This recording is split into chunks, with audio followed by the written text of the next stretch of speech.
This is the quiet reason expats, black expats, are choosing Mauritius over a Ghana, a Portugal, or even a South Africa. Watch to the end of this video because I'm about to tell you some information that I had no idea when I first came here 2 years ago. But now that I've been on the ground talking to various people, it's very clear that Mauritius is the unsung rising star.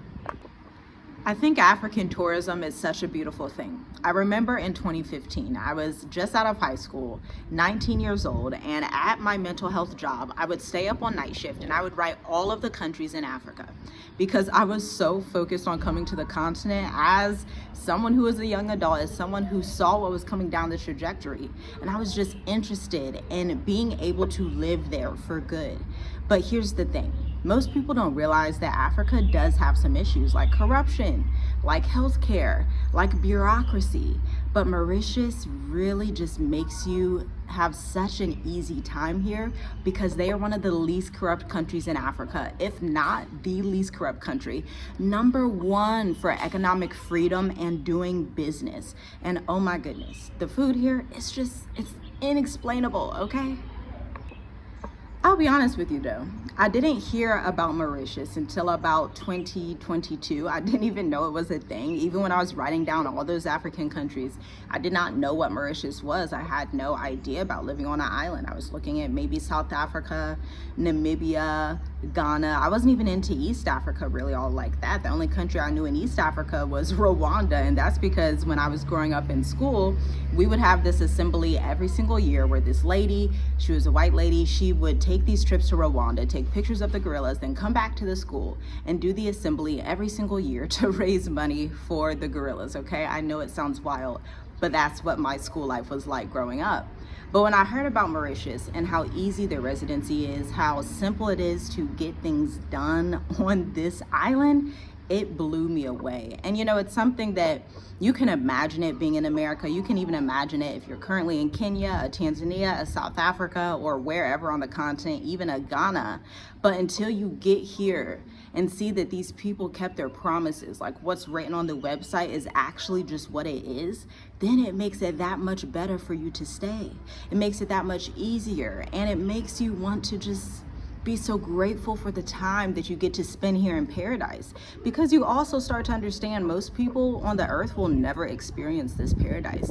And this island truly is, I believe, one of the closest things that you can get to a paradise. Not like a Hawaii that's super crazily expensive, not even like a Cambodia that is sometimes in some precarious issues with their neighbors, but literally just like an island in the middle of the Indian Ocean that has great proximity to the African continent, because you know we love Africa if you have been here for any length of time. We absolutely love the continent. And then once I came here, something else that really stuck out when I was talking amongst different people, you'll just think, okay, these are probably Afro-Mauritians or, you know, Indo-Mauritians. But once you start talking to people, you realize people from all over are here. People from Congo, people from Cameroon, Tanzania, Kenya, lots and lots and lots of people from South Africa, people from Nigeria. And it's like, wow, you get to meet all these different people without traveling everywhere on the island, just because all of these different people are here doing business. Or sometimes Africans or Indonesians, they'll come here and get jobs and you'll meet them as well. People owning restaurants that are from other areas, people that have started businesses. We actually saw a guy, it was down towards this area called Pamplemousses, and he was in the mall, he had to stand in the mall, and he was selling, like, I think it was kente cloth from Ghana. It looked a little different. It may have been kente or it could have been something else. But it was so interesting because there's just this fusion of all the different African nations in one spot getting along. And if you are a continental African, you know how rare that is because of tribalism. But tribalism just doesn't exist here. It's so beautiful. And as an American that has been in Africa for over 5 years now, going on over 5 years, I've started to realize and understand and empathize with why African people, especially if they're from like Nigeria or Ethiopia, will decide to go to the West or decide to go to Sweden or wherever, because there's a lot of tribalism and a lot of issues that happen with that. And essentially, tribalism is about the same as racism is in America, because they will basically just try to kill your business, try to kill everything you're doing in life, overly tax you. But it's different because they're people that look like you, which makes it very weird and confusing. And so this is why you'll have Africans that want to go to the West and experience something different, because they've had to deal with that tribalism their whole life. And you know, a lot of Black expats have also been going to like a Portugal or a Bali, Indonesia. My husband and I, we look at some of these changes and occurrences, and we look at these nations because we are expats. This is what we do. We research, we try to see like where the best options are and things of that nature. But you know, we are gung-ho for the continent, and we just love it and are going to stay in it. And I honestly have come to understand that if you choose the right African nation, they're actually better than like a Portugal or a Bali. One, because of the culture. Two, because you get organic food. Three, because you live in such a safe society. If you choose the right African country, that's the key. You can't just choose anyone. This is something we always talk about in the state of the diaspora, because not all African countries are created equal, right? For example, South Africa is one of the least safe countries on the face of the planet Earth. Actually, if you look at the top 10 list of the most dangerous cities on the continent of Africa, South Africa has 6 out of 10 of them, with Nairobi in Kenya, and then Lagos, and I think Abuja, Nigeria following. I think there was one more on the list. I can't remember where it was. But essentially, you need to be aware of these things. And so if you choose a Seychelles or a Mauritius or a Botswana or a Namibia, your experience of Africa is going to be so much different than someone that chose like a Ghana or a Gabon or a Uganda, or even trying to live long-term in a country like Tanzania that does not have favorable residency. Some African countries are really great on the tourism and bringing people in initially, but not enabling to stay long-term, or enabling them to stay and integrate into the society and get whatever infrastructure that they need. That's the beautiful thing that I love about Mauritius. Again, with the whole Bali thing, Bali was historical in the fact that they created, I would say they pretty much created like this digital nomad phenomena. Bali, Indonesia was known for that. They were known, people would come over, they would start being digital nomads, they would work on their laptops, they would contribute to the economy, they would buy local, all these things, and that's how it was done.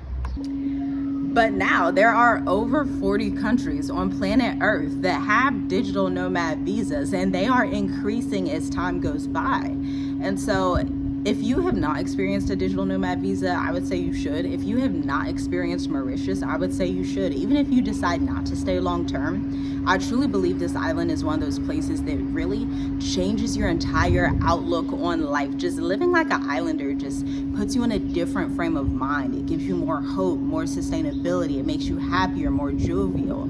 It even makes you a better worker, to be quite honest, because I believe in something called deep work. It's actually a book by Cal Newton. It's a fabulous book. You should read it. Deep work. And it's this phenomenon where if you're working on one thing, you focus just on that one thing. For example, I'm going to have to do some tech AI marketing stuff when I go upstairs after I'm done talking to you here.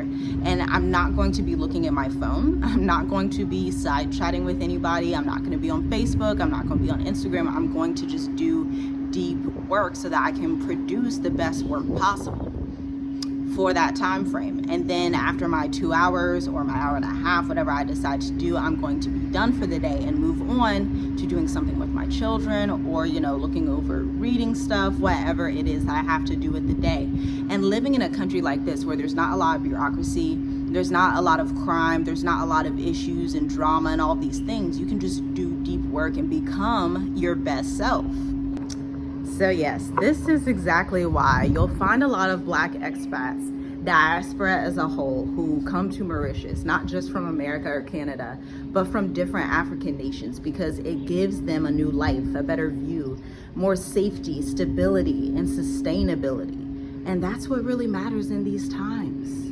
If you don't feel safe in the area that you're in, or if there's too much chaos, you can come to an island nation like this and just completely start over and live your dream life and be healthy and be all the things that you need to be. And then also build your travel portfolio. This is something my family and I talk about so much. Like every time we go to a new place, We look at it as building a travel portfolio that we will be able to share with our grandchildren for ages and ages and ages, so that they can remember the patriarch and matriarch of their family line that decided to leave the West behind. Now, if you like this video, you like what I'm talking about, and you're like, where can I learn more? Number one, visit the Mauritius Economic Development Bank website. Just Google search it real quick.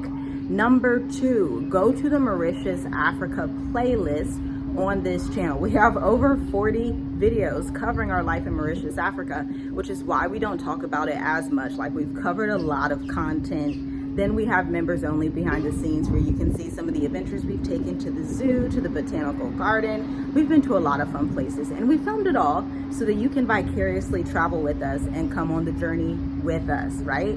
Shalom, shalom. I'll see you in the next video. And let me know, would you ever travel to Mauritius? Even if you didn't stay forever, would you ever try and experience an island like this? I'm telling you, it will change your entire life. Shalom, shalom.